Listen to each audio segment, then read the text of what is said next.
What's up, broskies? It's your boy, the Biggity Bomb, over here with my broski Fidel. Hey, how's it going?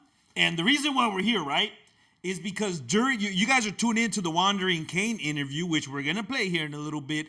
But the reason why we're here is because I have a confession, Fidel. Yes, and it's because... Now, during the Wandering Cain interview, you were there. Yes. But your camera turned off halfway through the interview. Oh, come on. That place is haunted, man. It's haunted. That is the truth. The place is haunted. We lost the footage. I have no idea where it's at. But the people were saying that you walked away halfway through the interview. No. It had nothing to do with the mystery bag. No. No. So you were there throughout the whole interview. Yes. But you know what you got to do now? What do I have to do now? We're talking bonus time. You want me to release the bonus footage? You have to. You got to make up. I mean, it's gone. The video's gone. You got to make up. There's a bonus footage out there that I never released because it was just for me. Wandering Cain played my favorite song in the album. It's time to share. I'll tell you what. I'll do you one even better. Not only am I going to release the performance footage right here exclusively on YouTube, but I have a special guest coming in at the end of that interview. And who is that? You're going to have to tune in to find out.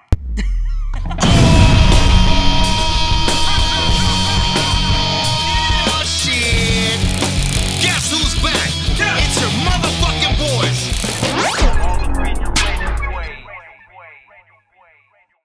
And we are back with the Bakersfield Underground, The Bug. And you just heard one of the tracks from our broskies here from Wandering Cain. And you just heard McKinney and the Joss House. What's going on, broskies? How's everybody doing today?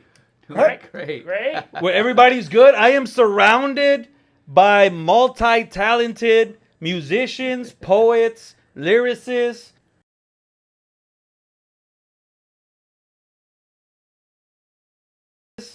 Cadillac, yeah, you're here too. I don't know what you do here, but you know, us musicians here on this side, because I can play multiple instruments myself. So we're here.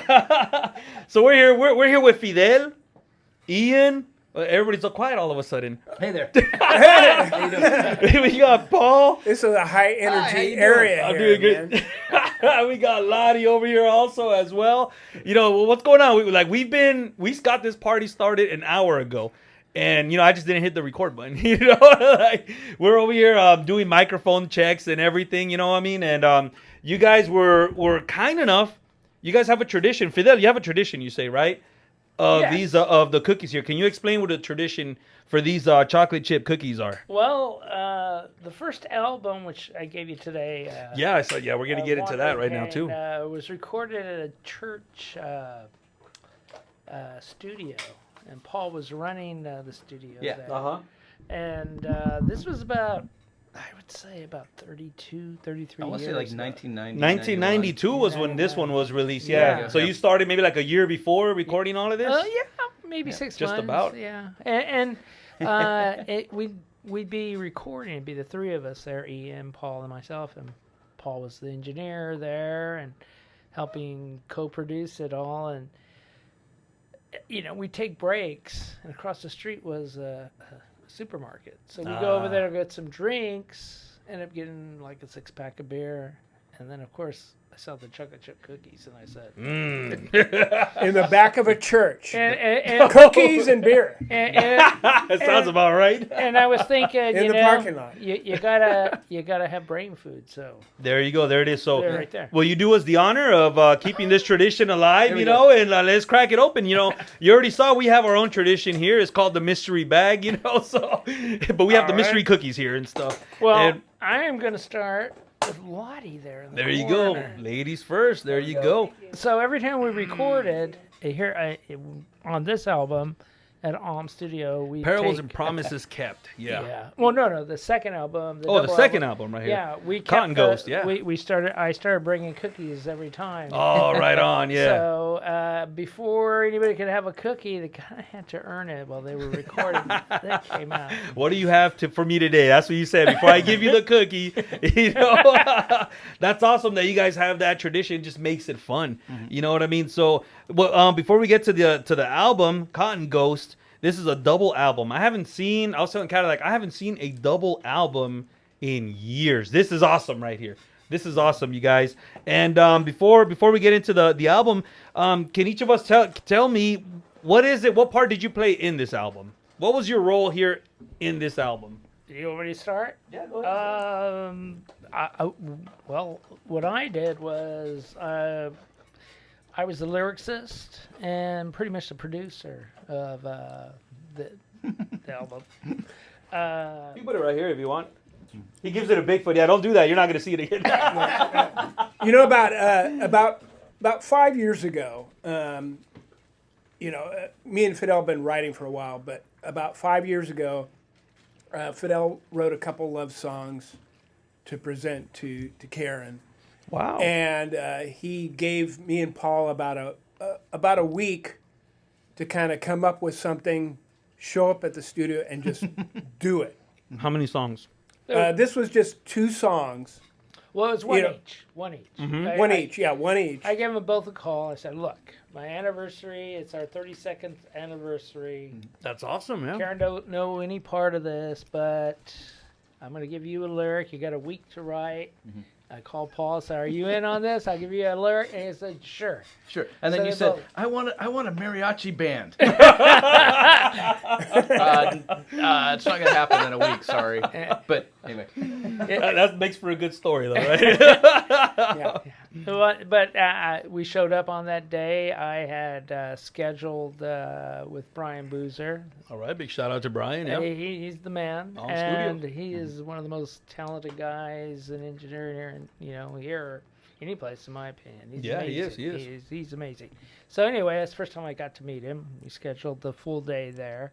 Morning, Paul came in. Paul's very meticulous. He had Glenn Fong, the bassist. Nice. Amazing bassist. Came in, played bass.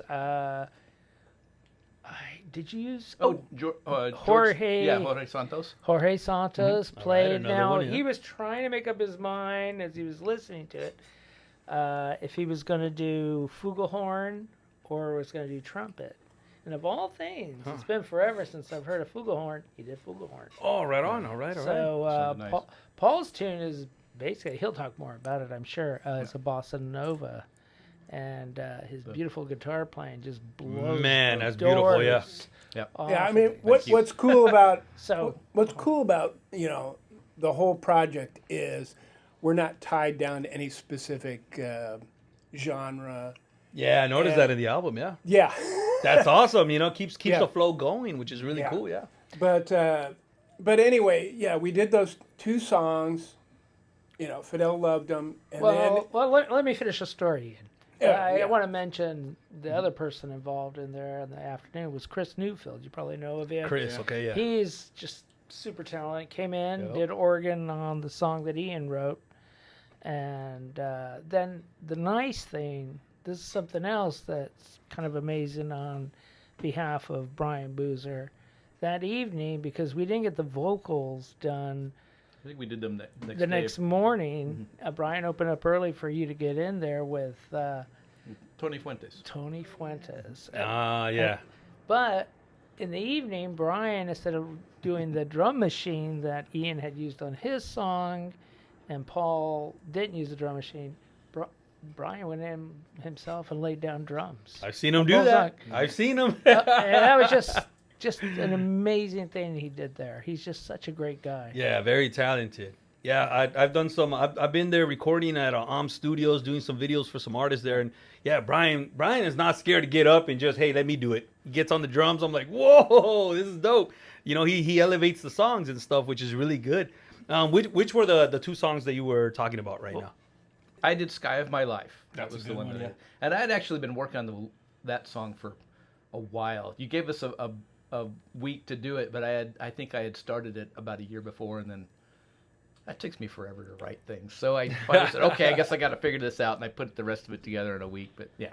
So and then what was your tune? What makes us happy? That's another good one right there. Yeah. And it was cool because we had an idea and we focused on it in one day instead of coming back and analyzing it and trying to make it better. You know? Try to add your little spice to it and stuff. Yeah, just catch the moment. And that's nice. That was the cool thing about it. But so, Ian, what is it that you did on this album? What was your role in this album here? Because I'm pretty sure you did multiple things. I took lyrics and poems by Fidel, which he would send me over like the pandemic. He was like emailing to you. Yeah. You know, and it was music has always been a therapy. So, you know, it was kind of just like Fidel send me a new song, and then I would send him the song, or you know, he would send me the lyrics, and I would send him back a tape or a video of me, you know, doing the song, doing the song and stuff. And yeah. it just became an addiction, and we kept going. Is that difficult to do? Because okay, so all these lyrics came from poetry, right? Yes. So was it difficult to make the poetry fit the songs? The music? Oftentimes it's like a puzzle you have to do though. Yeah. It's like I've always been a person that just writes a song and then I try really hard to write lyrics to it, and it gets sometimes it doesn't fit. Or is that what it is? It fits too well and it sounds okay. too formulaic, but you know, Fidel gives me a challenge, and and also, you know, he says, you know, this needs to be this this style or this genre, or you know, listen to this and get an idea from get an idea, just get into the feeling of it, and I mean, that's the beautiful thing about it. It's just it's you know, in a way, it's really freeing to not have to sound like a folk singer or a rock guy, you know. Yeah, okay, so Con Ghost is the album that we're talking about right now, right? The double album here. I strongly recommend everybody pick it up, Wandering Cain. And I heard the first song. I know that a lot of you posted on your, I believe it was Instagram page, you posted one of the songs, which was a String Theory, right? I heard it. I was like, wow, this is a beautiful song. You know, beautiful song. And I even, you know, I send you a message, and I'm like, hey, this is such a beautiful song. And you kind of gave me a little bit of the background. You told me these come from poems. Yeah. I'm like, no way. I said, I have to listen to this album again, because now you listen to it with a different mindset now. And my goodness, this is like the only album. I've listened to a lot of albums, you know, all these years. This is the album right here that I had to listen to each track at least 20 times to get the meaning of it, right? Because I didn't want to skip without, you know, understanding fully what it's about. And you're still, Fidel, you're still telling me stuff that I didn't even know. And I'm like, wow. So look, I work with, you know, Cadillac and I, we work together, right? And for the past month, since the album came out, 'cause it's almost been a month already, right? And I told him, you got to listen to this album, but you really just listen to this one song and stick with it, you know, and try to get every single word that you can, because it has two different meanings and stuff, and it really gets your brain moving and stuff, right? And then once I listened to the song, I was like, man, if this came from poetry, how did they put it into music? Because sometimes, you know, might be the rhythm is off or the lyric doesn't fit or etc.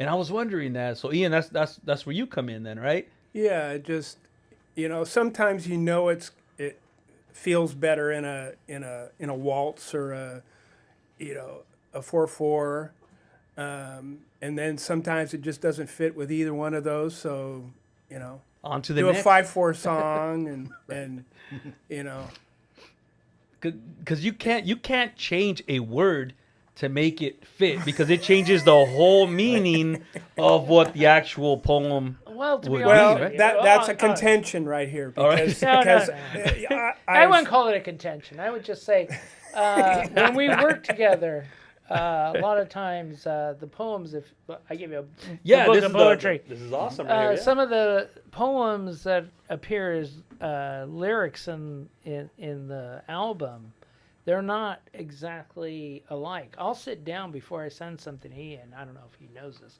but I'll trim it down, because when you write lyrics versus if you write poetry, there's a big difference. There is, yes. And one of the things, if I were to teach a class on poetry about writing lyrics, I would say you really want to go, majority of the time, 98% of the time, you want to have monosyllabic words, one syllable. And, that's and you interesting. don't want to do multiple syllabic words, because that's very difficult for the singer, let alone the listener, to listen to if it isn't enunciated properly. So okay. you have to pare it down. Also, having been trained in poetry and stuff in college, have a degree in English, one of the things, I had to learn meter and stuff. So, you got iambic, pentamic, all that crazy stuff.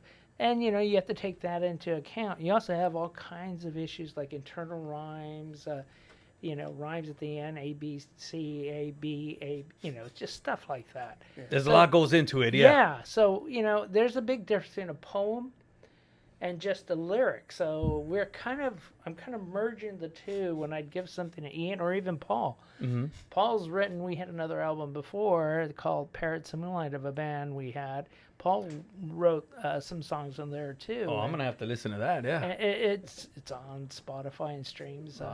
I'm on it. Yeah, so that's how the lyrics come about, and when I do turn it over to Ian, it's not just raw. I've worked on it. Okay. So you did help out a little bit in that transition because it is two different things. No, he makes it easier for me, but there's also that feeling. Is it a dark song? Is it a bright, happy song? And how do I show the contrast between the parts? So it's that's he's really good at that. That's interesting. Just creating the aura that the music has to fit into. Man, or Fidel, when you wrote the book, did you ever have it in your mind that you wanted to turn this into music? Was that ever in your mind, or was it just, this is my work here and this is for a book? If you look at the back of the book and the very end? No. Some of the last poems, you'll notice. I like that you brought the book here too. That thank you for the book. This is awesome. Oh my! You'll notice some of the songs they'll say lyric.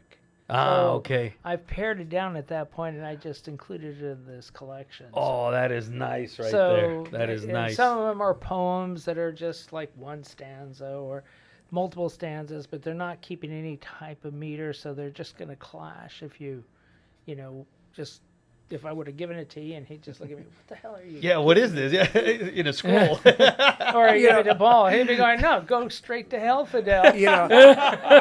I've never been good at prog rock. I mean, free, that would have fit really good in the the 70s and early 80s. With the. But this had to be challenging. I mean, Paul. Well, what do you think? You're taking these poems and you're turning them into these songs, even though Fidel did help out still, but it's still a little bit. Have you ever done a project like this before? No. This is very unique, I think. It is. This is awesome. I mean, I think I remember writing some poetry for a class that I did in college and like putting one or two of them to music. But that's like the only other time. But doing this, I mean, like I said, on the song I worked on, it took me like a while. And that was your song. Just the one. Yeah, this is the one song. But now you're taking somebody else's lyrics, thoughts, emotions, and putting it. Yeah, I mean, it has to be difficult. So so it for me it was tricky. I think Ian's really good at it because he just kept coming up with these things, right? And for me that's really hard. I write when I write music, I'm thinking like melodies. I don't think of words that are happening. So the one that I did, it took me a while because I had like this melody. I tried to fit the words to the melody and finally got it to both kind of jive and everything. But anyway.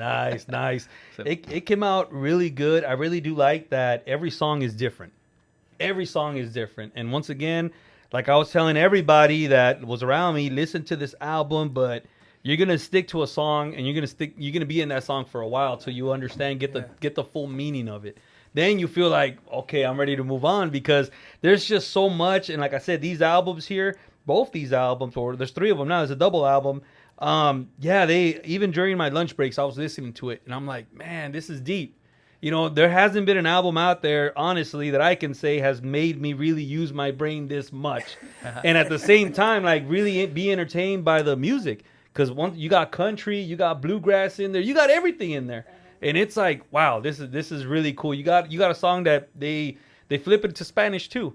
And I wasn't expecting that one, because once again, it was the only song that where they spoke Spanish. I was like, wow, this is cool right here. You know what I mean? So this is really cool. How long did it take? There was a gap from 1992 all the way down to the next album, the double album. So there was a big gap in between. Is there a reason for that, or were we working on other projects, or? Truth be told, after we were done, there was a hiatus there. We kind of moved on in our lives. You know, I had 2 children. Ian had 2 children. Paul has 2 children. You guys communicated, or what? Yeah, we stayed friends. But it's just, you know, as time goes on, there's that tendency, life takes over, you know, and you get busy. And I always wrote. I try to get up every morning. And I really make an effort, if not in the morning, in the evening, as Hemingway says, you got to do your craft every day, even if it's crap, you know. Yeah. So I understand. I'm sure Paul did, and Ian did too. But you know, you life gets in the way. Yeah. And so there was that hiatus, and then around 2014, I think we started getting together again. And we came up with kind of idea for a group called Parrots and Moonlight. Oh, nice. And we put together a project around that time, released in 2015. Am I correct, Ian? Yeah, that's right around there. Yeah. Yeah. And there were 2 other individuals involved in it. Well, 3 of 3. them. Yeah. Right. And Becky Engel, Jeff Engel, and Rick Lincoln. Rick Lincoln. Lincoln. Yeah. Nice. And, you know, Paul wrote some, Ian wrote a bunch there too. And there's even one that's an a cappella that just Becky Engel singing beautifully all by herself. Wow. And it's called, that song's called The Sky is Stones. And it's just a gorgeous song because her voice, it's amazing. This is nice right here. So, you know, back then, that's when we finally got back together. And then after that came the anniversary, which kind of chartered what we were going to do with this album in a lot of ways. He and I both agreed, and that in a lot of ways it's telling the story of my romance with my wife. This is what it's about. I figured. So, you know, we'll get into that, I'm sure, as we move along. Yeah. Ian agreed with me, and we just kept chugging along, and those songs chart the course of even before I met my wife. Wow, that's amazing. Yeah. To the present. So that is awesome that you have like a record, you know, of your story here. Yeah, pretty much. Of your life, pretty much. You know, that's awesome. You know, your wife's over there. She's like, yeah, yeah. This is, and next thing you know, it's a collection. You got about 27, 29 songs over here and stuff. That's amazing. Was this planned from the beginning? Was there that many tracks, or was it like, hey, check this out, Ian? No. What do you think? At 2 o'clock in the morning, hey, I got this lyric right here. Yeah. Now, I mean, I can only speak for myself that it was an addiction to just writing stuff, huh? It's therapy. It was therapy at this. You know, I was having things going on in my life, and it was just. I mean, that was like therapeutic. It was kind of right when COVID started too. Huh? Well, yeah, that kind of put the edge on it. Yeah. Right. But yeah, you're locked up in your house, and you're thinking your world is going to change a lot, and you kind of get into the creation and all that kind of stuff. So. Nice. Yeah, it is therapeutic. You know what I mean? And I'm really digging what you guys are doing here. What there's a lot of talented musicians, singers, songwriters here in just Bakersfield, okay? Yeah. You have 34. the top, the top of the top here on this album. How did that come about? How did you, we have Latti over here, and let's just use her song for example, right? You come out in 2 songs and stuff. Sadie in the Sea, that's a beautiful song.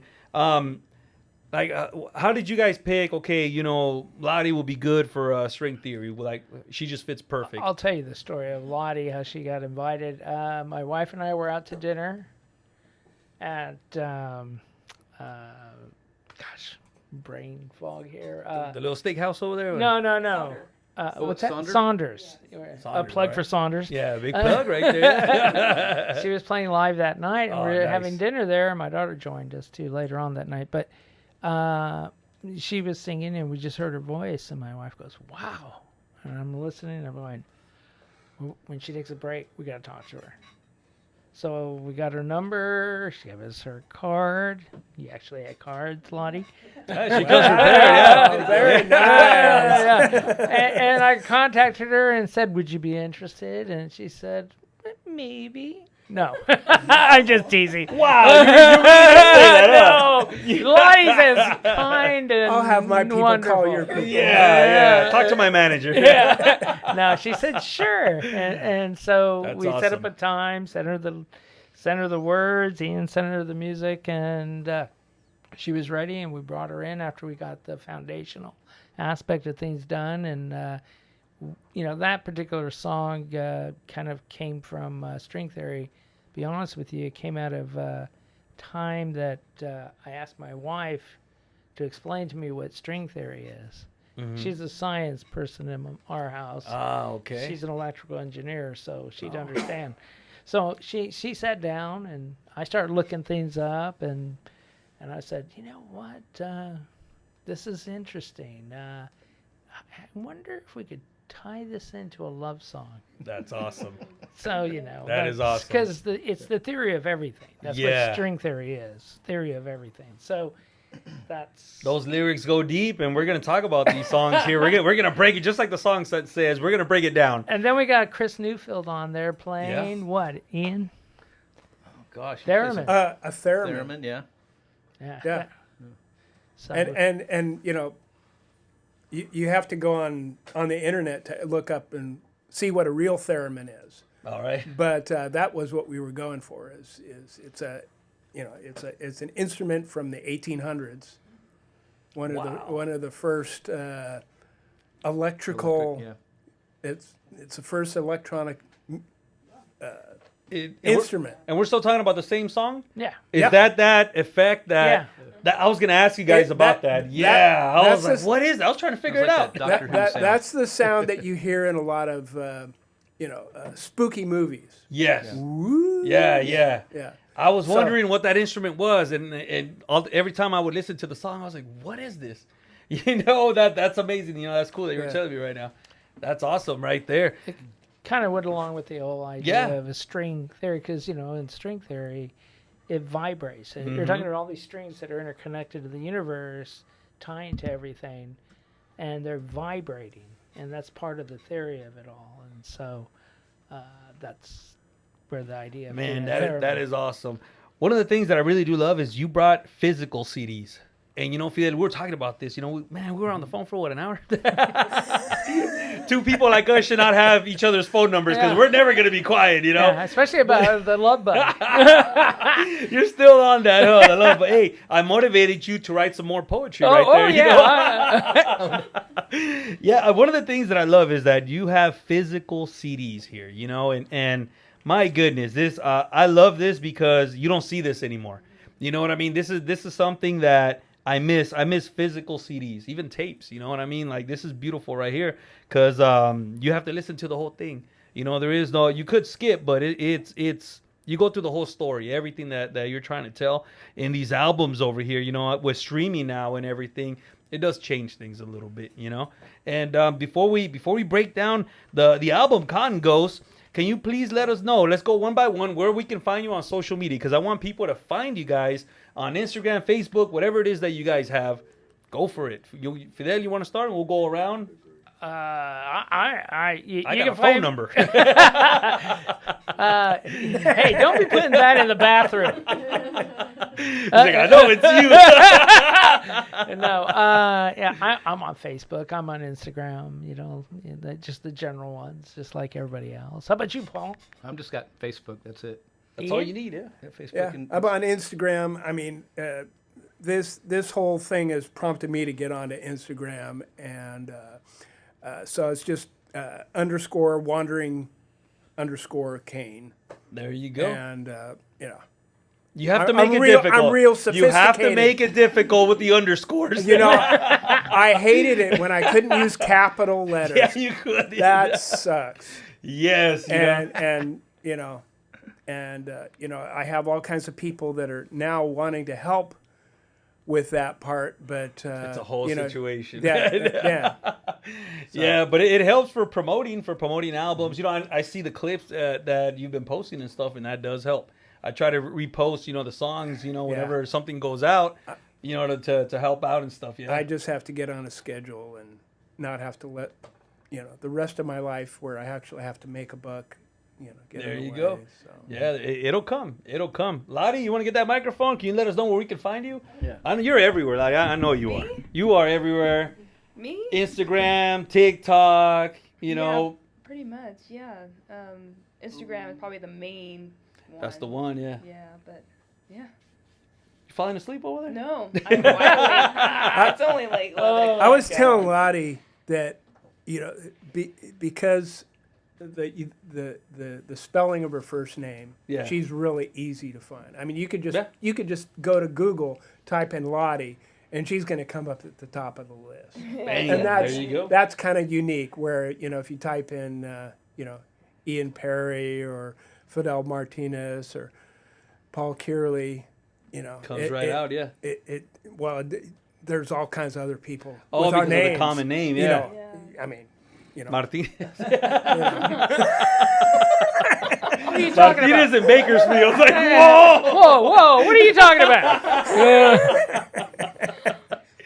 I try to search you. That's as unique as it comes. All right. I think there's a professional wrestler in Soccer. soccer. Soccer Okay. player. There you go. So he comes first, and then Fidel, you're like the fifth one, right? But you're there. Around the 100th, 8,000. But you're there. So, Lottie, you came on our show. Has it been almost a year already? Just I think about, it's huh? been about a year, yeah. And I see that you brought your guitar. Yeah. And last time you also, you played some of your songs for us too, live on the Bug. And I was just waiting for that one song. You know what my favorite song is? The one that Twice Out Loud. Oh, yeah. That's the one song you didn't sing. I You know. didn't play that one night. And I was like, I don't want to bother her. I don't want to let her go until she plays that. Because I haven't heard it live. And I'm like, man, Lottie got some really beautiful songs out there, and you got some really good songs coming up also and stuff. Yeah, So yeah, that's it's all dope. fun. So I see that you brought your guitar here. So did. are we gonna Yeah, we're expect you to we're gonna do something. play some songs? gonna Yeah, we're do doing something. Whatever song. Yeah. But I would like to say I had a wonderful, fun time singing the songs that I sang on this album. I came in not knowing what was gonna happen, but I had to tell myself just relax and just have fun.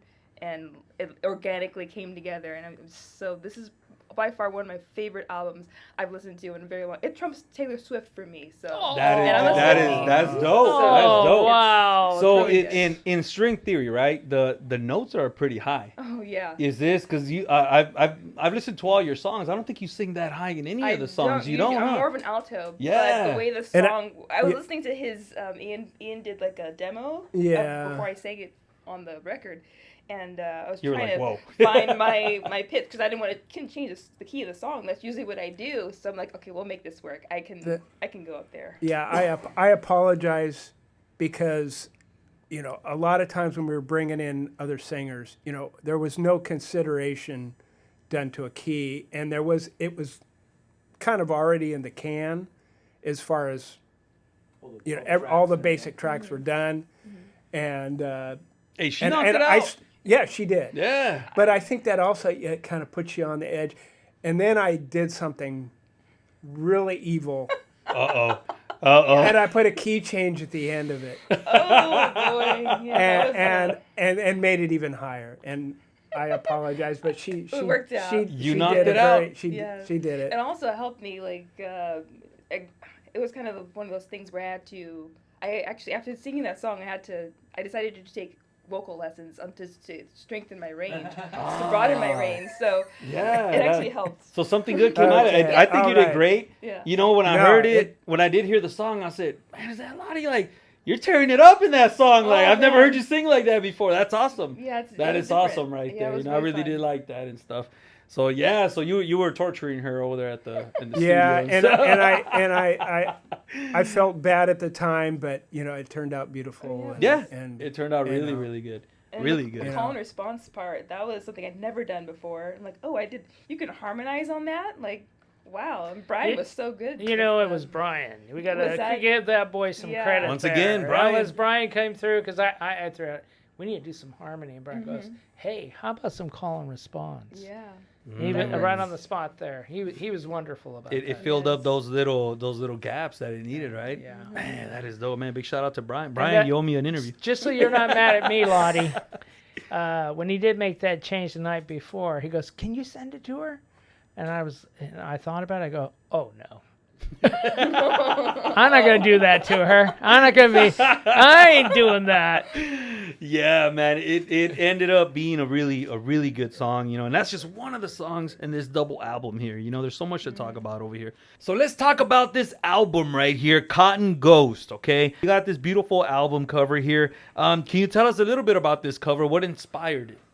Well, to be honest with you, it's kind of a combination of several of the songs are involved in there. I mean, Nice.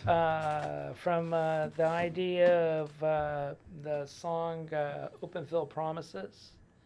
That's where the bulbs of cotton that are there in that vase. The song "Kintsugi." That is an example of Kintsugi, the vase. Yeah.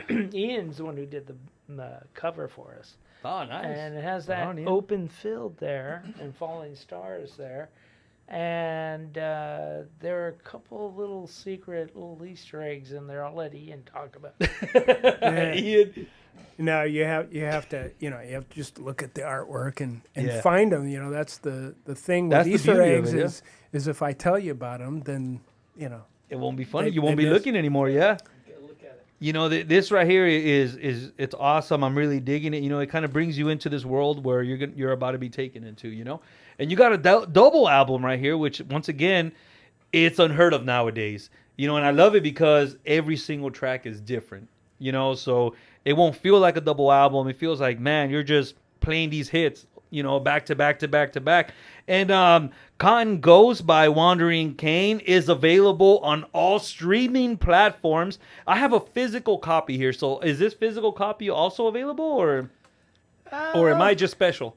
Believe it or not, at this point, you're probably special. 'Cause I only had a limited number of those. Produced. nice. And we had a release party, and a bunch of the artists came over, and we kind of just had a listening party, basically.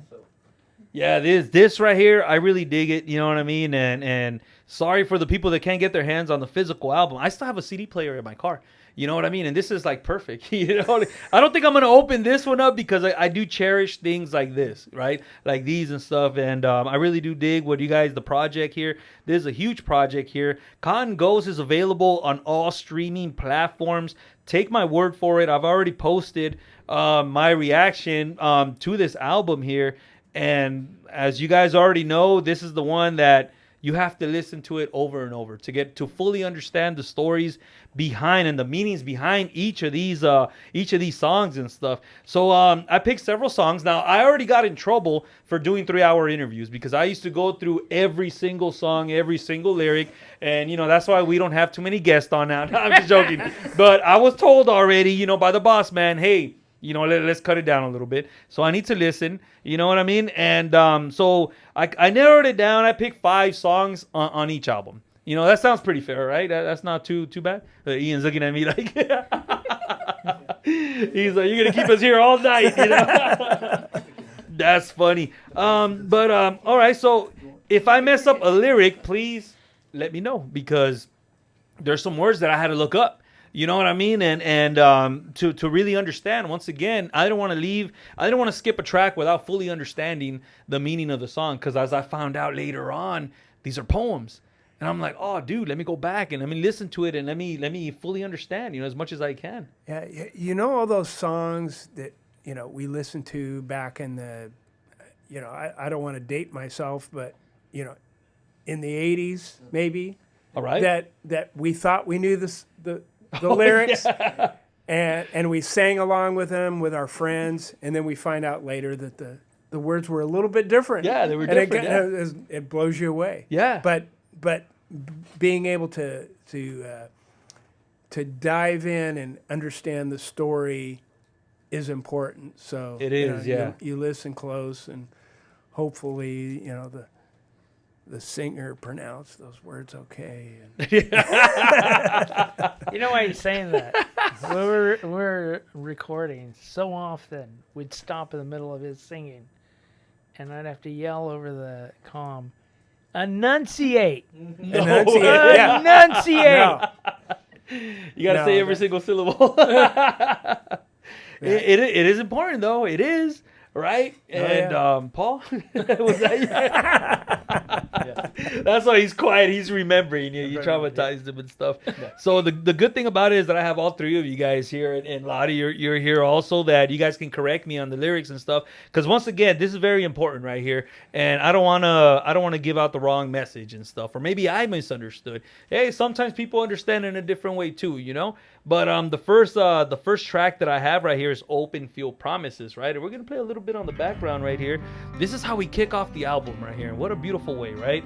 I always say that the first track that you play on the album is the one that sets the mood for what's coming, right? Do we all agree on that, or am I just crazy? Yeah, you're right, man. Having the flow between all the songs is important. The blanket spread out like a wish under the night sky, where remnant cotton ghosts surround us.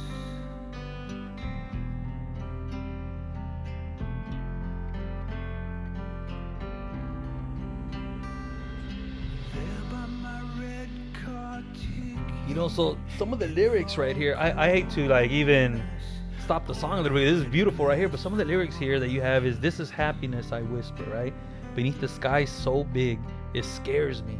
Sitting up, I pull out a chain and a medallion, placing it in your hands. Simple words in the air around us."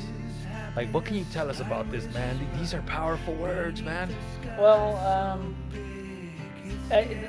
it comes to the poem "Open Field Promises," and when I wrote the poem, it was about the date my wife and I had. We were dating, and we promised each other.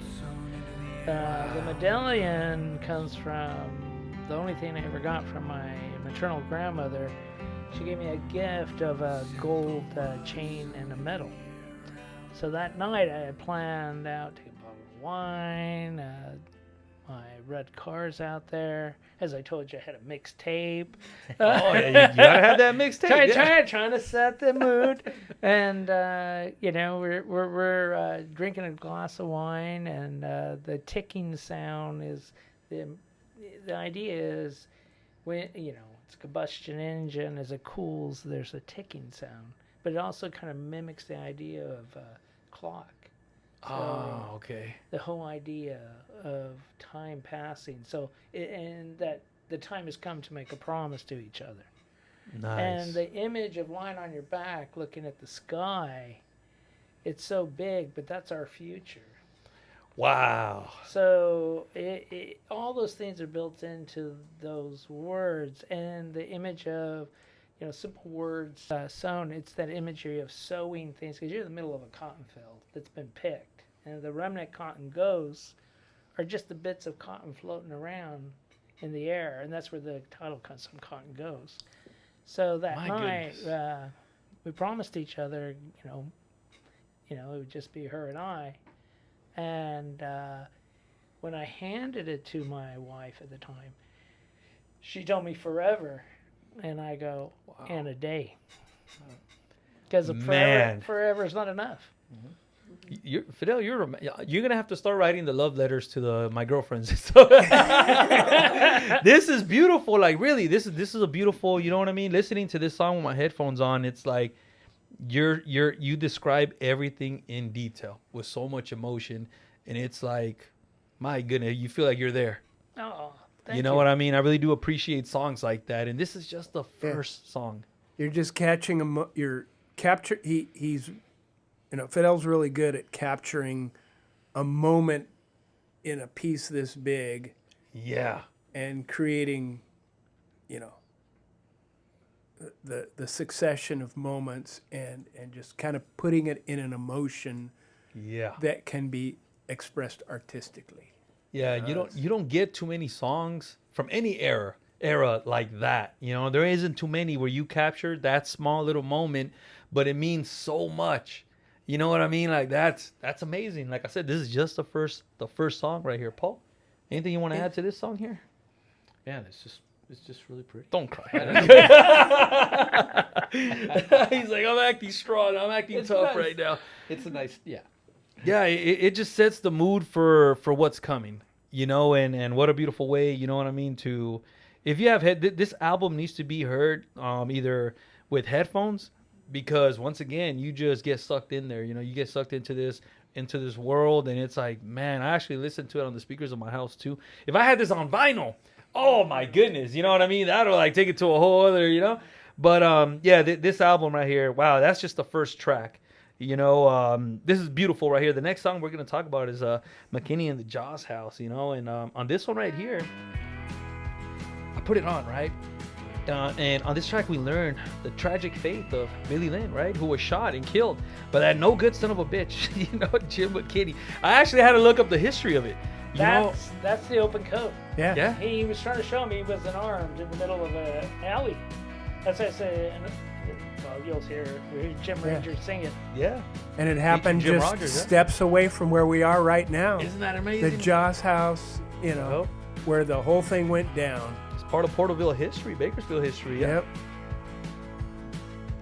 Being drunk's no excuse for being mean. Murder hangs in the air, an alley with an open coat. There are those just born in. Like an opera tragic, everything piles on. A back door leads to fate. He waits at the Joss House. James McKinney's way. Yeah, the storytelling here is just, I had to look it up. I was like, is this a true story? Because I had no idea about it. I looked it up, and I'm like, this story does exist. Like, it was true. And, like the song says, are those just born wrong?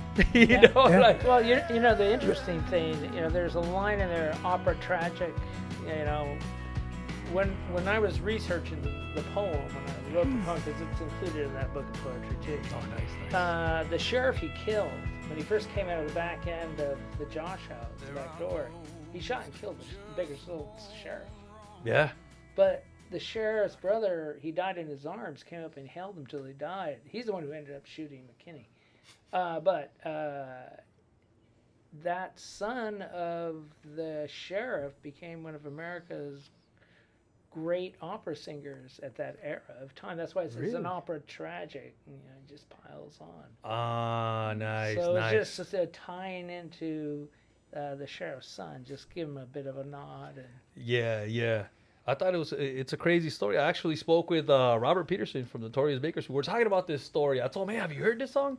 And he's like, oh, yeah, I covered that story already. And I'm like, remind me, what did you say about it? And, yeah, he was listening to the song, too, and he really did dig it. It was pretty cool. Ian, what do you have to add to this song? What did you do on this song right here? I wrote the music, and Brian kind of came up with the idea of bringing in a whole band, and we were going to just do it all at once. So we brought in Had Kyle Appleton, Jim Ranger. Jim Ranger did the vocals on it, which Wolf Killer did a great job. Wolf Keeler did the drums, and Brad Gage did the bass. But we were all kind of there trying to get the vibe in the room, which was kind of different in this project where we were kind of just layering stuff as we did. But Was that the only one we did like a live band? I think. yeah, Everything else was we just basically just did it all live, and it was just another experiment on the way. Wow. And then also the fact that it's so kind of country was kind of we were kind of going for that sound at that particular point. I think you succeeded there with that one. It was perfect. So, but it was just cool that it was Fidel does a lot of historical poems about historical people, and that was a local thing. So we wanted to incorporate the Bakersfield sound. Nice. And That's why the drummer Wolf Killer, who was a Buckaroo, He was in the Buckaroos, right? Yeah. Nice. played the drums. Oh, he's the one that drummed on this one right here. Oh, that's cool, man. and then So having much story behind it. yeah, and then having Jim Ranger come in, and he's got such the voice, and he's kind of in that vibe in his own genre there, and so it was an honor to have have him in there, and it's a particular trip, I'm sure for Fidel and myself, is have somebody else sing your song. Yeah. It's it's a trip to. Well, it's an honor right there. Yeah, that is dope. Did you guys record? Did you guys have cameras there or any pictures, anything? Please tell me you do. I would love to see that footage. That would be pretty cool. Yeah. We Just take a couple of didn't. pictures. We here and probably there. didn't do enough of it, but I'm putting some of it on some of the promos. But that's awesome. Yeah, to capture those moments, man. I mean, these yeah. are moments that people don't really know about. You hear the song, but to get to hear the stories of everybody that was involved, and the little things here and there, that's dope, man. Yeah. Paul, you wanted to say something about this song? No, I just think those are like some of the best musicians in Bakersfield. Yeah. It's really great to have those guys. Yeah. Yeah, we're fortunate, The next song I have over here is A Picture of You. Now, it's incredible how a single picture opens up so many memories. You know what I mean? Like, it's amazing, now we got phones, we got all this, but a physical picture, you know what I mean? Like back in the days, I still have some in my, you know what I mean? And it just unlocks all these beautiful memories from back. What can you tell us about Pictures of You? Picture of You is the story how we started. I hadn't even met my wife. Mm-hmm. My best friend's girlfriend, I had been engaged before. We broke it off, and my best friend at the time, his girlfriend, we were out at Cal State, and she was like, Fidel, you need to start dating again. And I go, all right. And she goes, here. In those days, you had all these pictures in your wallet. Yeah. She got it out. So she goes, look through there. Those are all my No friends. way. Yeah. So I started looking through it. And the only picture I stopped at was my wife's picture. And I said, I want to go out with her. That's the one I want. and my best friend's girlfriend laughs at me and says, she's got a boyfriend, Fidel. So that's what the song's about. It's kind of waiting it out. And then I've been there. The part that isn't part of that, but it happened the way we did end up really physically meeting, is I had just got my car painted red, and she came walking up, and I was meeting my friend Joan, the same lady. We were going to go have a Coke, and she walked up, and I was like, she looks familiar. And Joan starts talking, and she's talking about a red car she saw out there. And she goes, wow, Karen, this is Fidel Martinez. This is Karen King. Yeah, nice to meet you. By the way, Karen, Fidel wants to go out with you. All right. Right away, put you on the spot. There's no backing down now. Yeah, that was it. That was faith, man. That's faith right there. Isn't that awesome? So that's what this song's about. That is nice. It's a personal story, but it's also kind of universal. So that's what's cool about it. That's awesome right there. Some of the I love how you say, surely mistaken I was taken because you were all I could see. I had no doubt. I had frowned. I mean, look at these lyrics, man. Once again, that's just a couple of lines, in this whole beautiful song and stuff, Wow, this is a beautiful song. Paul, you want to add anything to this one? Yeah, I'm just listening to I'm listening to all the music that we did. Oh, it's just yeah, huh? I'm playing all the guitars. So It is a leave you on blur, there. but yeah, Paul did all the That's what we're the hearing lead right now? guitar and stuff on this, and that's him right now. You know. Like I said, this album is just great lyrics, beautiful music. I mean, everything, you know? Everything just aligned for you guys, you know, with this album right here. That is nice. The next song that I want to get into, and I hope I'm saying it right, in Kintsugi, right? Am I saying it right? This is such a beautiful song right here.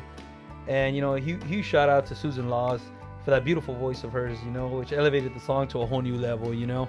This song is such a beautiful song. I actually had to look up the word Kintsugi because I didn't know what it was. And I was like, and I already had listened to the song already. And when I went back and I found out what it meant, I'm like, oh, it just took the song to a whole other meaning. Yeah, when I wrote this, it was originally a poem, and it's like anybody in a relationship, you get in fights, Yeah. and it's up to the individuals if they're going to put it back together, or I'm talking the big fights. Yeah. And the idea is when you do repair it, it's like kintsugi. You know, you take a common vessel that's broken, ceramic, and you put it back together, but you do it with gold and the lacquer, and it makes it that much more valuable. That's what it says, you know, Yeah. show our flaws. Mm-hmm. A new story will be told because you've made up and you've worked it out, and then you're better for it. And that's Kyle Appleton playing the banjo and the steel. Okay. Yeah, once I found out, you know, about the vase and everything, I was like, wow, this makes perfect sense. Perfect sense, you know?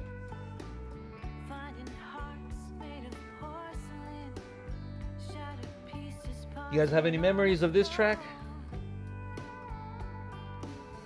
I remember it just kind of came together fast, you know. It's one of those things that you read the poem and it's just the lyrics, and you kind of get that picture in your mind. And we were kind of bouncing off the Japanese thing and how to present that, and then it went into the direction of the steel guitars, and it was like, oh yeah, that kind of It kind of goes. It was with beautiful, the flow, yeah, you know. It ended up being a beautiful, beautiful track. No, everything just became something beyond the original concept too. You know? Yeah. This one, this is such a beautiful song right here. The next song that I want to talk about is String Theory, okay? We got Latti over here who she can tell us some stories. This is such a beautiful song right here. This is a track that I heard online when Latti posted it, right? And this is the track that led me to discover Wandering Cain. And I said, who is this? You know, I know who Latti is, but what about the rest of the guys? Like, what's going on over here? And Latti, you and I were talking about it, and you know, you led me to this album here, and for the past, since the moment it released, I've been on top of this album now. I can't seem to put it away. Latti, what can you tell us about this? You know, they call you in to participate in this track right here. Yeah, I remember it was probably about a week before I actually came in to sing it, and Fidel gave me the lyrics. He emailed them to me, and I remember listening to that song over and over again, and it was all I listened to because I wanted to make sure I knew the words and knew the melody and how to sing it. And so I didn't really know what to expect when I went in to sing it, but it came out so wonderful, and It did, yeah. I'm just so thankful that they trusted me to sing this song for them. So yeah, it was so fun. Yeah. Okay, so you got lyrics over here that say, let's refine things, okay? Distill the truth, break it down, define the smallest things of what binds me to you. Now, if you really think about, if you break down each line here, it says so much. You know what I mean? Like, if you really take the time to really think about the message that you're trying to come across here, it's like something beautiful. You know, every couple should really take the time and rediscover why, right? Why were we together? What made us fall in love? How can we keep this thing going, right? So, you were telling us, Fidel, about how this song came about. Oh. String theory, yeah. Oh, that's right. We weren't recording. Yeah, we weren't recording. I mean, it was so nice when you were saying that. Well, originally the poem itself derived from one day I was talking to my wife, and we, talked about science and stuff, and string theory had come up somehow, somewhere, and I asked her, what is string theory? And my wife, being an electrical engineer, very science-based, a million times smarter than I could even aspire to, she explained what string theory was to me. So I sat down, I thought about it, and what I heard, and researched a little more, and then just kind of got inspired to write a love song, because she was so kind to me to explain a dummy like me what string theory was. It's kind of interesting. I watch.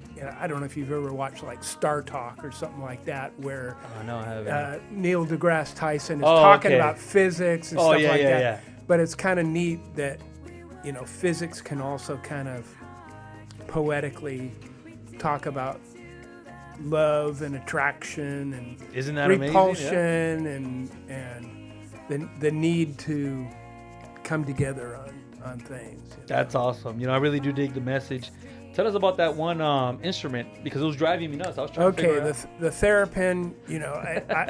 It was the very first electronic instrument, and it's something that you hear in old spooky movies. Like, it's playing right now. Yeah, it's playing right now, and it's kind of a whistly, kind of eerie kind of sound. And come to find out, we can't find, a theremin player here in Bakersfield. I mean, you think that, Here. somebody, yeah. I mean, at least here in Bakersfield. Yeah. But, the instruments are kind of hard to come by. So we enlisted,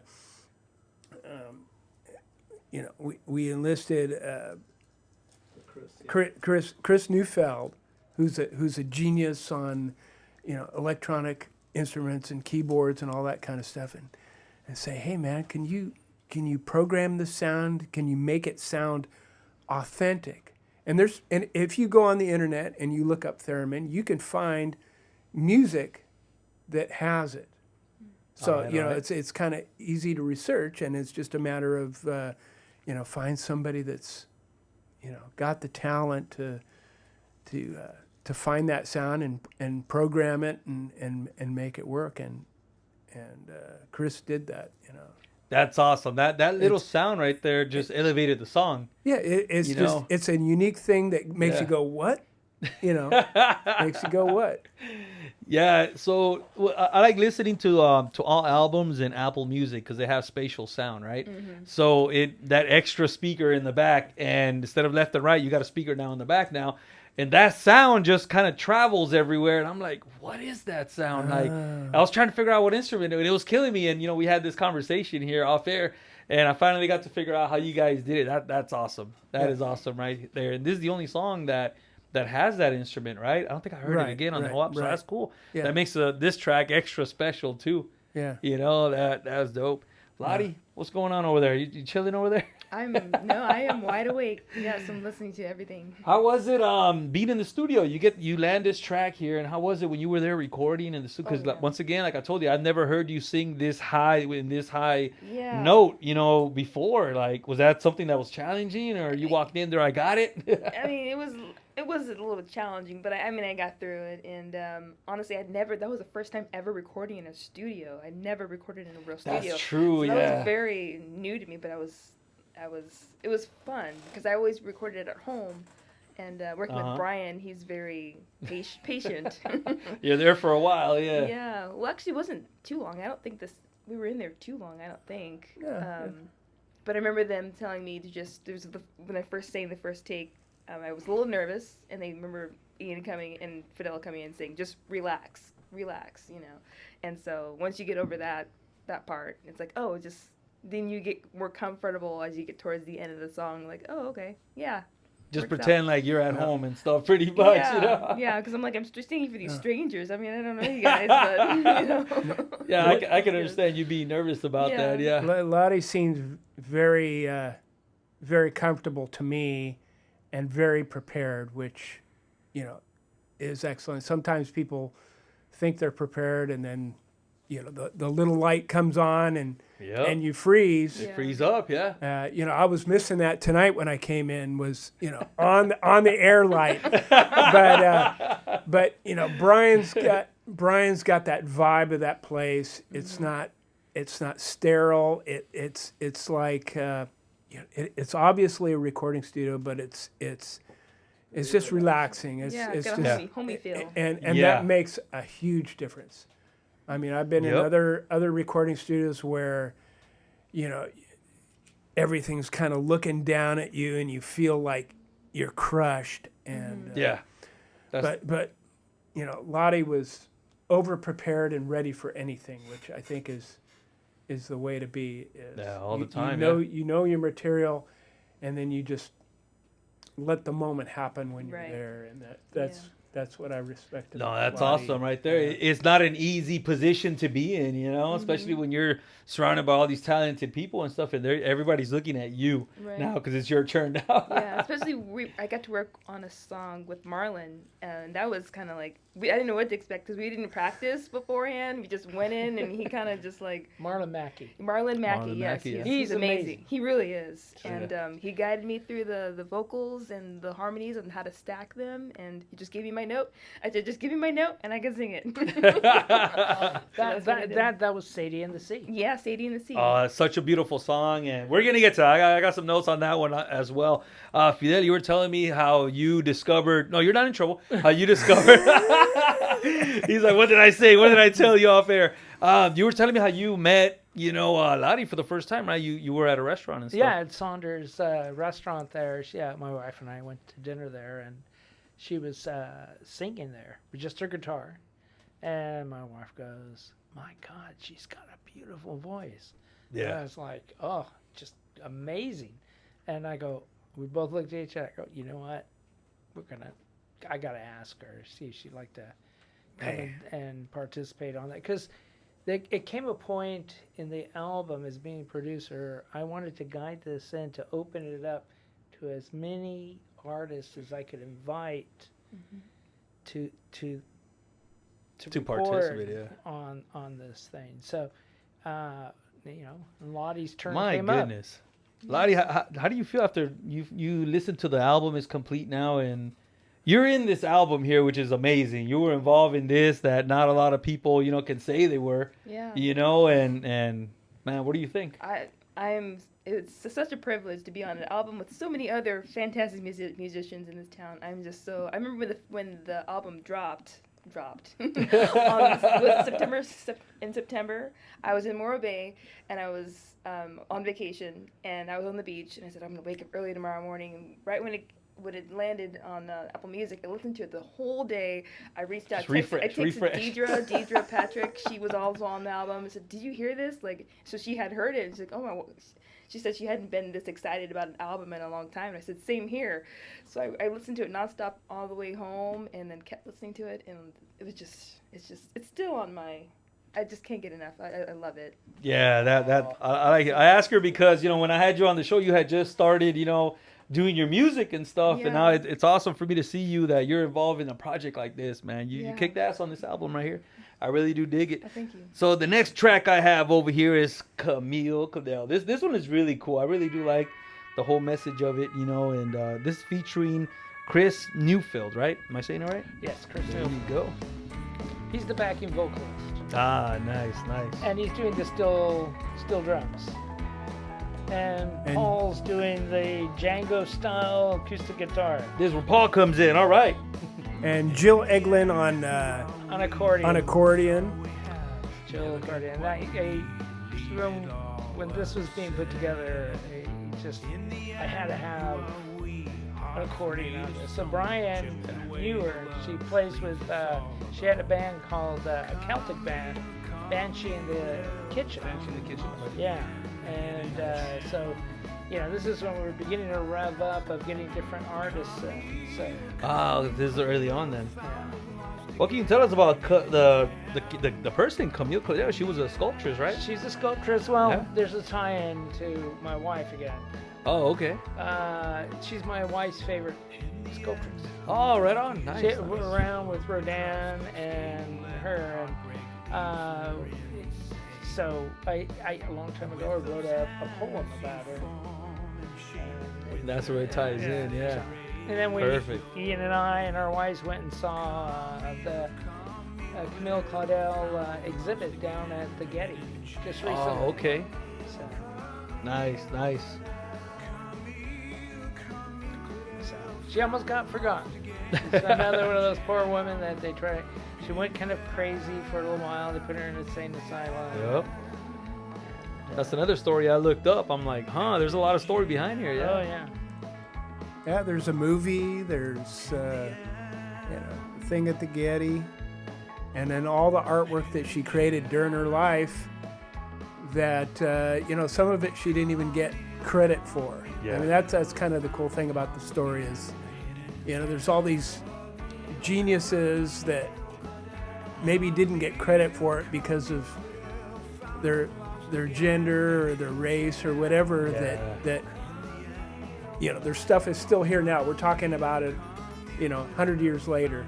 Yeah, but it was a different time during those times, Yeah. And yeah, Paul, anything you want to add to this one here? Trying to think of He's like, I'm just listening to I'm what just I'm listening. jamming out. Oh man, it's a fun song. So the next song I want to cover right here, this is album 2 now. We're gonna jump on to album 2. We got Tea Leaves, and we were talking about that earlier, Fidel. Tell me about Tea Leaves, because I love the message of this song here. Tea Leaves was a poem I wrote, I would say a good 15, 20 years ago. Really? I wrote it, when I wrote it, I was talking about the transitory nature of things, but I wanted to put how we rush through life, don't pay attention to anything, and we're always rushing into tomorrow and making tomorrow today, and today, the day before that, and it just, that was the whole message, but distilling it into, you can read a person, they say, you can read the future in tea leaves, there's people that can read leaves, tea leaves. So I use that as a metaphor and a symbol in the song, in the poem, in order to explain the transitory, how simple, something as minuscule as a tea leaf is telling you about what's going to happen in your life in the future. Wow. So that's why it talks about that. It also talks about, by reading that, we all have choices. And so at the end it says, is it change or is it repeat? Yeah. At the very end. Yes, I have that So- here. That's kind of, Yeah, that's a bulk of it. There's a lot more going on, but that's, Yeah, but okay, so like you were saying, it seems to me we don't keep time anymore, where tomorrow is today and today is the day before. That's one of the things that I was telling Cadillac about. I was like, dude, listen to these lyrics and really pay attention to this, man, because this is like, my goodness, kind of hits home, like, because we're always living in that go, go, go. You're right, nobody ever slows down anymore. yeah. And another aspect of this song that's really, I just think amazing is Paul plays.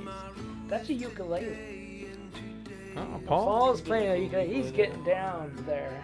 Paul, what you got to say about that ukulele right here in this nice slow jam? I'm trying to remember what we did on that. Yeah. Am I doing ukulele and something else? Is And your acoustic guitar. And I'm playing a guitar. Yeah. Yeah, this is such a beautiful song to kick off the second album right here. Yeah, we kept it real simple, but I needed a ukulele, so I asked Paul if he wouldn't mind doing Had that. to figure for out how us. to play ukulele. Paul does What the to- impossible. I always ask him to do the impossible. Wasn't too tricky. It only has 4 strings. So I could do that. Yeah, you're going to do something with I it. remember trying to come up with something that didn't sound like a ukulele. Mm-hmm. So it's like, yes. This is a song that took forever. I mean, Fidel wrote it a long time ago, and I kind of obsessed with it for a really long time. And he would resubmit it to me, and it finally came to me in the form that it needed to happen. And from that point on, it was like, the skies opened up and it happened. Man. But I'm it's glad. like, I'm glad that it did happen because look what ended up. You know, the final outcome of it. Man, it's such a beautiful song. I mean, it was a beautiful poem and lyric, but I never found the right vibe for it. And then finally, it kind of happened when it needed to happen. So That's when the rhythms comes in. You start thinking music and everything. Like, man. But you know, to cover like the poetry, the lyrics and stuff. That's a tough one, you know, follow the music behind that, right? Yeah. That's a little tough, but I think you captured a moment right there with that song right there. And I like that you guys put it in the beginning of the second album because once again, this is what's going to kick off the remaining of it. Paul, what you got to say about this one? You were playing multiple instruments on this one? Yeah, on that tune, just the guitar and the ukulele. And I think I did mostly I did electric guitar on quite a bit of it, and then acoustic guitar and some things here and there. Did you start with like an acoustic guitar just to get the song going, then you sprinkled a little bit of ukulele in there to top it off, or how did that come out? Oh, on that one, yeah, I'm trying to remember what. And most likely 3 years ago. Most likely Ian does all the. What happened was I would tracks. do like a groove guitar that kind of showed everybody the arrangement and stuff like that, and whether we kept it or not, sometimes it just wasn't good enough, but it was good enough to kind of get the kick ball things rolling. going. Yeah. Remember you doing like that? You were tuning your guitar down a step or something like that, and so it had this little dark kind of sound. So I would try to use acoustic with a capo on it, so it's real bright and have this like contrast. That's true. Yeah, I went through a period where I was. It kind of helped me to just tune everything down and change the sound up a little bit. It put me in either more comfortable keys or more difficult keys. So it kind of made me try new things. Yeah, it makes you think of things differently. I like that, yeah. I like that, yeah. That's dope. All right, Oppenheimer shoe. These are some big shoes to fill. You know, tough shoes to fill, right? You got lyrics like, thinking so hard till it hurts, but looking too far out makes my eyes burn. To see as God sees, above and beyond. My goodness. Fidel, what you got to tell me about these right here? Oppenheimer, I had read the book, his biography they wrote about him, and the one they based the movie on. But I wrote this poem. God, I think it was in my third book of poetry. Not wrong. I've got 5 books, so yeah. I wrote that, and I remember thinking somebody had told me a story about him. That I had read that biography, but somebody, you read that? Did you know that he never tied his shoes because he was always thinking so damn hard he didn't have time for that when he got dressed. So he just wouldn't do it. He just didn't bother it because he had to rush back to work on the physics of what he was doing.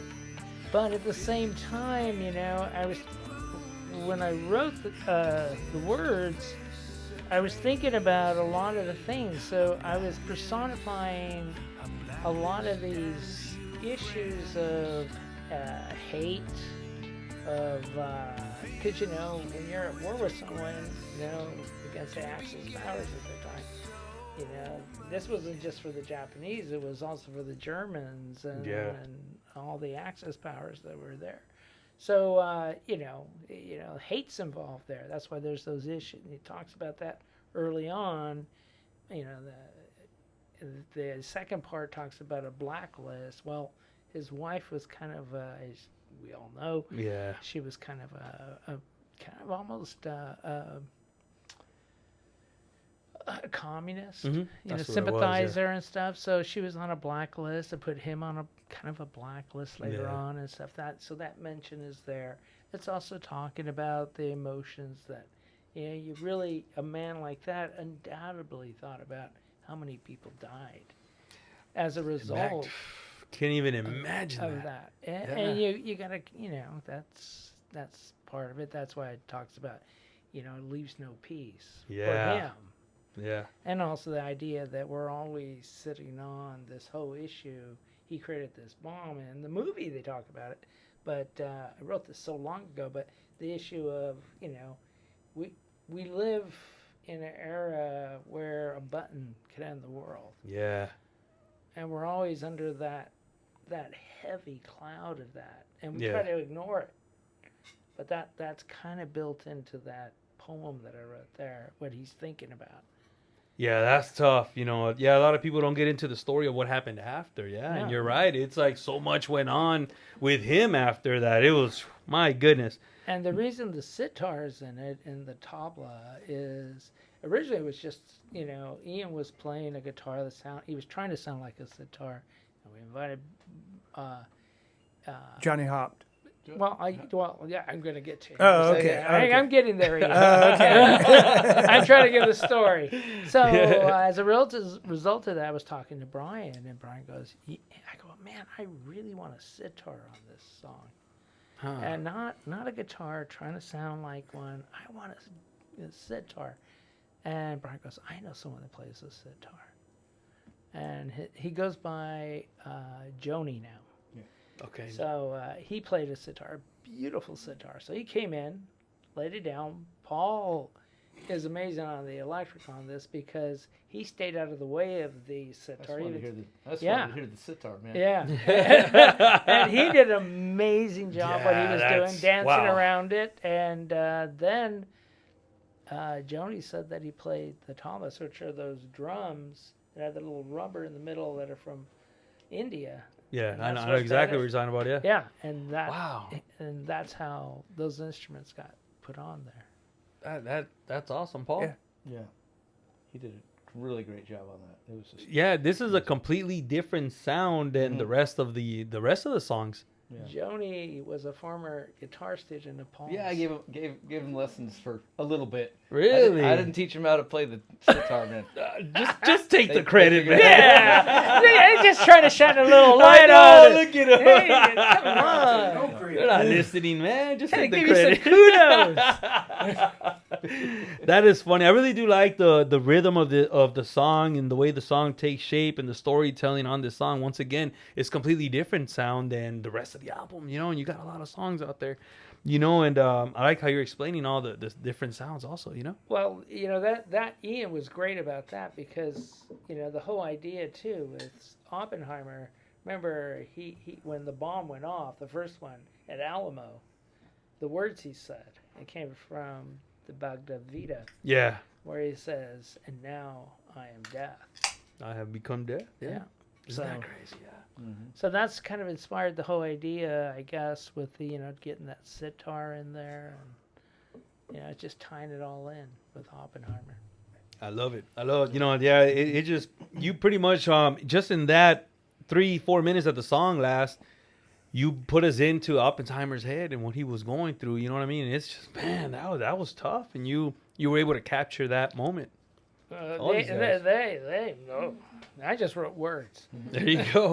Ian, what can you tell us about this track here? Um, Oppenheimer, yeah? It was just it's another one of Fidel's like historical figure things, and those are always kind of interesting, and they also kind of, they don't tie you down to any particular genre, and so you're just going for a vibe, and that one definitely kind of had that drone-ish Indian kind of feel to it. Yeah.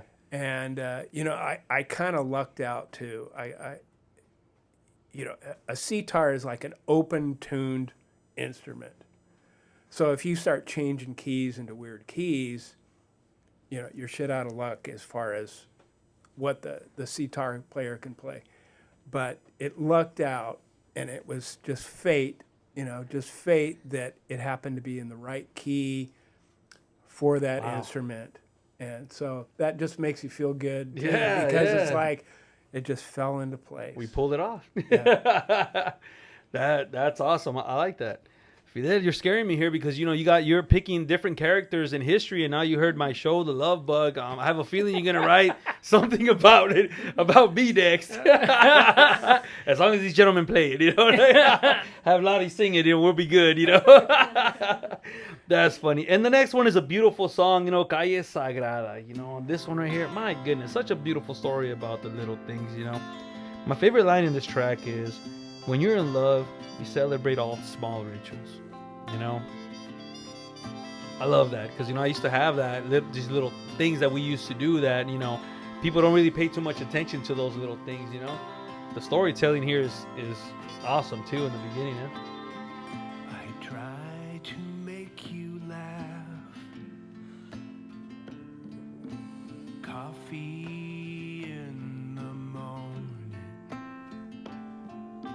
Headlights frustrating. Beautiful song. I crack a smile, a sudden kiss. You're off on your run. Standing there, framed by our door.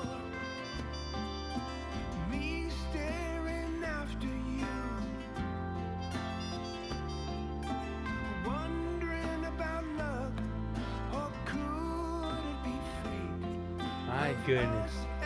What can you tell us, Fidel? You're looking all proud right now that you wrote this, you described that moment right there, I'm just talking about a moment that happens almost every morning with my wife. Yeah. She runs Right. half marathons. And, Nice.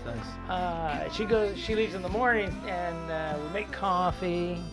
She doesn't eat before she leaves. You can't. Yeah. But, it's just, well, as we were progressing through this album these 5 years, when I wrote this poem, originally it was to bring everything into the here and now, where my life is now with this gal that I saw a picture with 30 plus years ago before I even met her, and this is what our mornings are like. There's a simplicity, there's a bit of elasticity in regards to she can go do her own thing and come back, and the idea of celebrating home, in small rituals. The ritual of making coffee, that, man, yeah. The mundane, but it's not mundane. It's what brings you comfort, and loving each other enough that it's mutual, and that that someone leaves on a journey and they come back, and that's what the whole thing about celebrating home. It's almost like the Odyssey, coming back, and everybody's throwing a big old party. It's just that's kind of the idea. Every morning's like that if you're with the right person.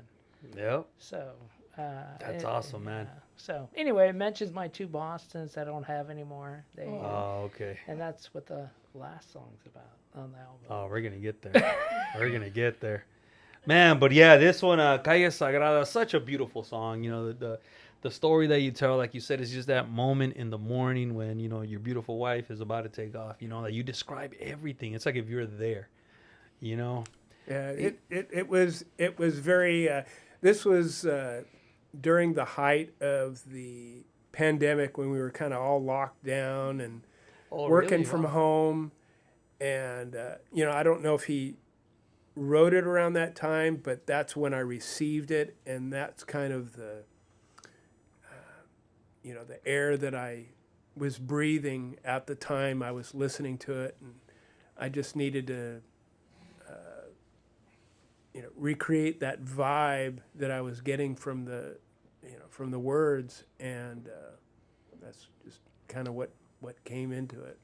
Nice, that nice little slow, easy tempo and stuff, It's just kind of a relaxing, just an everyday story that anybody could relate to. Awesome. I like that. Paul?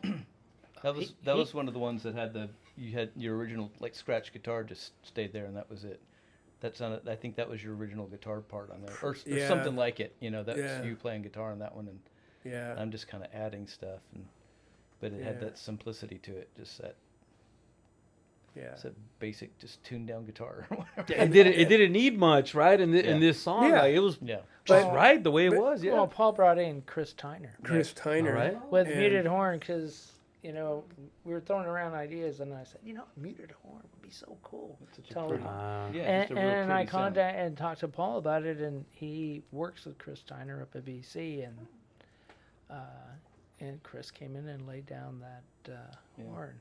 It was Wow. amazing. And it fits perfect, like nothing's loud, everything's nice, it just fits perfectly with the story. Speaking of stories, we got the last song. Okay, this is how we end the.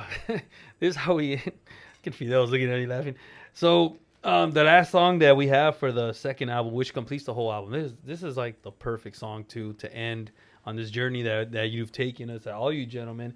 Latti also, you've taken us in. Latti, you're included in this song right here, Cierley and the Sea. What can you tell us about this beautiful song? I mean, I know there's more story than what I know there is. All right. Sadie was the last of the two Bostons we had. She passed away at the beginning of this year. Sadie was a little red Boston. She was a little firecracker. And she was kind of, I've retired, so she was always around me, slept with me when we went to bed at night. She went to the grocery store with us, did everything with us. So we always had this plan. We were going to take her to the Central Coast so she could see the ocean.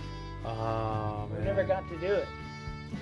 Oh, my goodness. So that's what the poem I wrote called City of the Sea is about. That's why it goes, well, you'll hear it in a second and I really, I handpicked people I wanted to sing it after Ian wrote the music.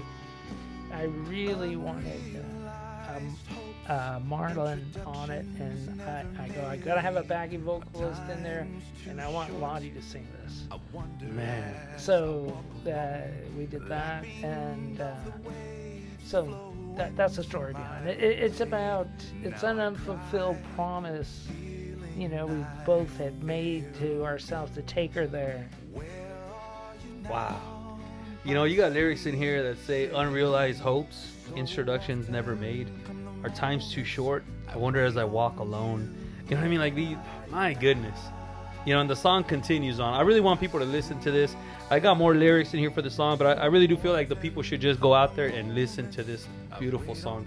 Marlon over here, his voice fits perfect to capture the emotion to this song. You got Latti over here also singing in the background and stuff. It's a nice song to end everything. What was really, really touching? Every time I'd ask somebody and I'd say what the song was about, they would say it'd be an honor.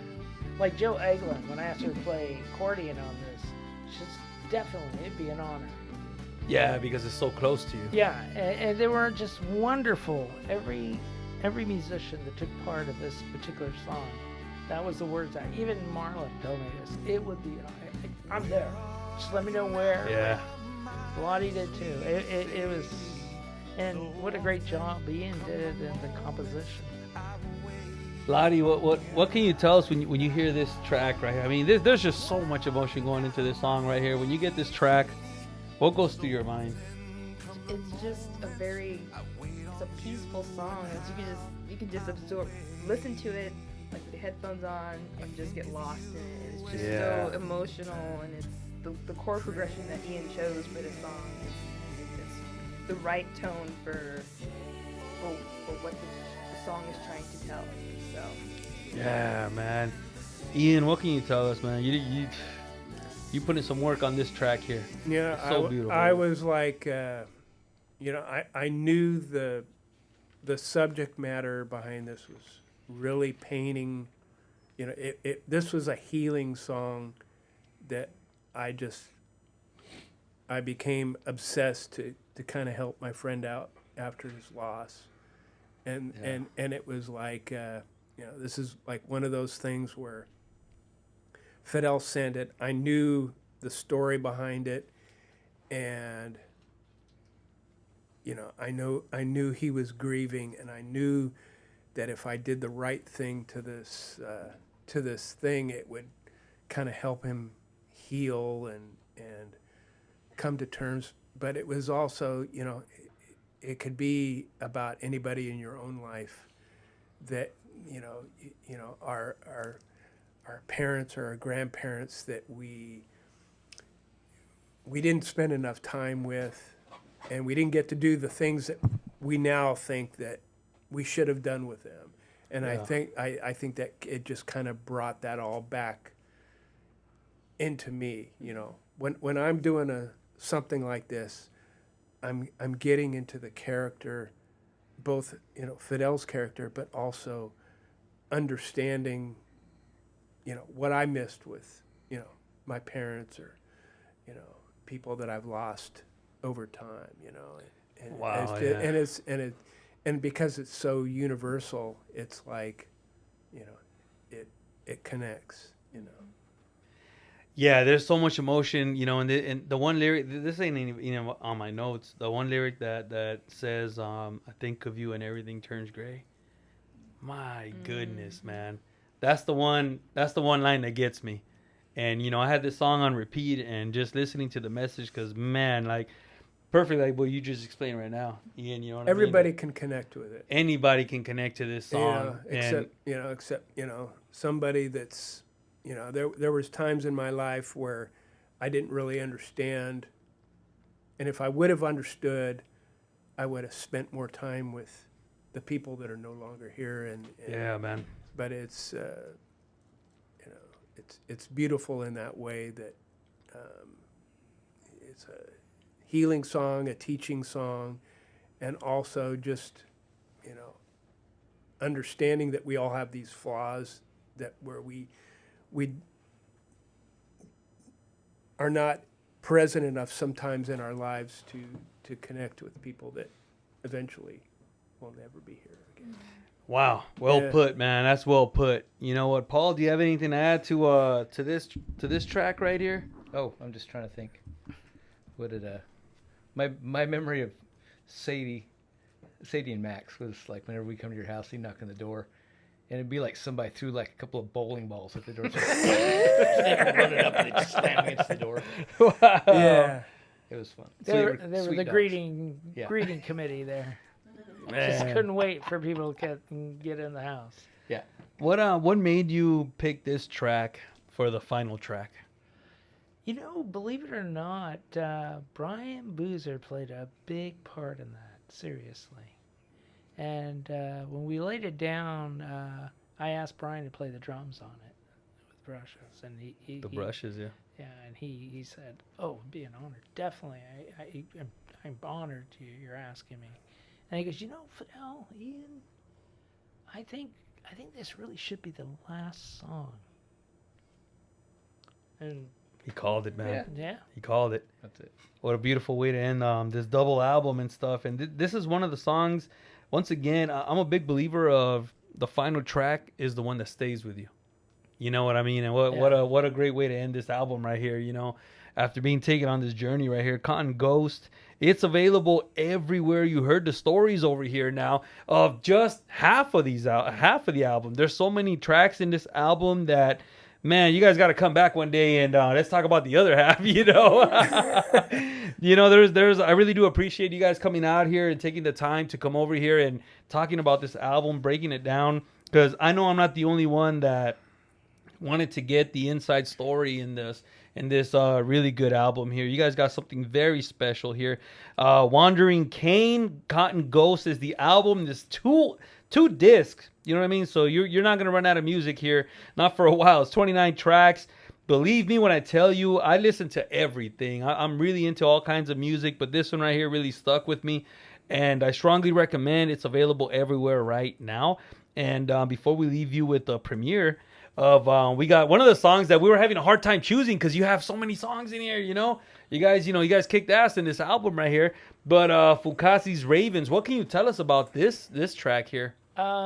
When my daughter was in college, her minor was in photography. She's a chemistry major, but her photography, okay. She's a doctor now. Nice. So when she was at school, she, during a break, she came home and she was telling me, because I took photography when I was in college. I love photography. And so she just got the bug, and she did it, and her minor sent it, and she told me about Fukase. He's a Japanese photographer, and after he got divorced from his first wife, he and his new wife went to an island that was just infested with ravens, and he's taking pictures with, I think it was large format or whatever camera there, and he's taking pictures, and out of that, a book that's called The Ravens, and it's just pictures of ravens. And he kind of revolutionized photography in the 1990s. And when he finished there, they were interviewing him, and part of the interview, you know, they were asking him about it. And he goes, what was he trying to achieve? He goes, well, I'm trying to achieve, I want to stop the world. And I want it to be like a revenge play. So there's some lyrics in there talking about that. And he goes, and now I'm a raven. So, you know, the song there has Paul Perez playing, well, Marlon singing it. What a great job. And besides that, Paul Perez is playing his sax on it. And when I called Paul Perez to play on it, I told him the story a little bit, but I said, I'd like you to research it before you do anything. So he is a master, and he's amazing. He actually researched Fukase. And he even sent me a text about trying to keep it in the Japanese tonal range and stuff. And he put so much into his portion of the song there with the horns. And, of course, Marlon, oh, man, he layered it. And then he did a remix, just him, there at the end, too. You can hear he's amazing. It's on there, too, yeah. Yeah. Oh, so that's incredible. So it was one of my daughter's favorite photographers. Beautiful, beautiful. Ian, what can you tell us about the music here? Yeah, you know what? A lot of Fidel stuff kind of begs that, a lot of it begs that you go and you learn about the characters. Yeah. Beyond what's in the, you know, you hear the poem, you hear the lyric, and then you go on the internet and you look up Fukase, and then you look at some of his work, and you kind of just, you know, people are different. You know, they're connected to their own worlds in their own way, and it's just kind of good. You know, it's like you're becoming a character that's playing a historical person, and then you're trying to get into their head, how they were thinking. And you know, a lot of Fidel stuff you know, kind of begs that you kind of do the research and understand, you know, the vibe and all that kind of stuff. And you know, I like that you said that, because that's exactly what happened to me. I did some research on it so I can get a better understanding of what the message is. And you know what?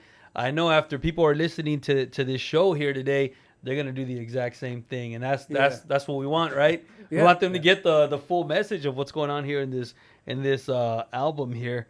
You know, Paul, what can you tell us about that final track here? We're gonna premiere? Yeah, I really like you said, like Paul Perez's saxophone on that. It's like such a nice sound. Anyway, yeah, Stunning. yeah. It's nice. It's nice. Once again, Cotton Ghost is available right now on all streaming platforms. Wandering Cain is the band over here. Believe me, this is an album that you definitely want to listen to. You're going to listen to it several times. And after you're done listening to it a good 10 times and you get an understanding of what's going on, listen to this show right here. This could be like a good companionship to the album, which, you know what I mean? Stream it as many times as you can. Because right here, believe me, you are not going to... This album doesn't disappoint at all. Gentlemen, and lady also, I want to thank you all for coming over here and dedicating some time over here, you know, and talking about this wonderful album that we have over here. And before we end it, we're going to leave you with another track.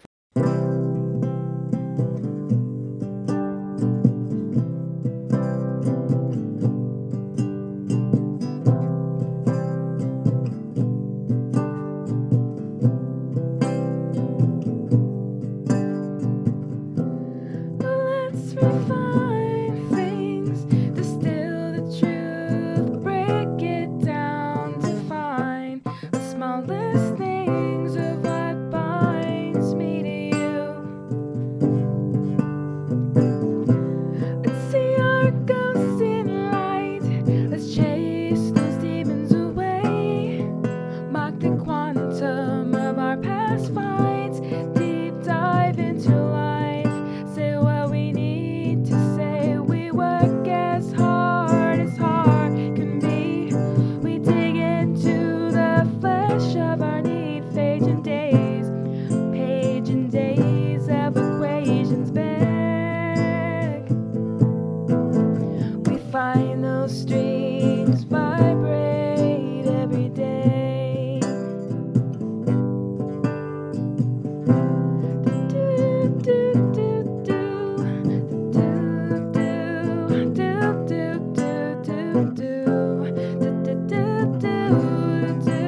Hey, Marlon. Fidel?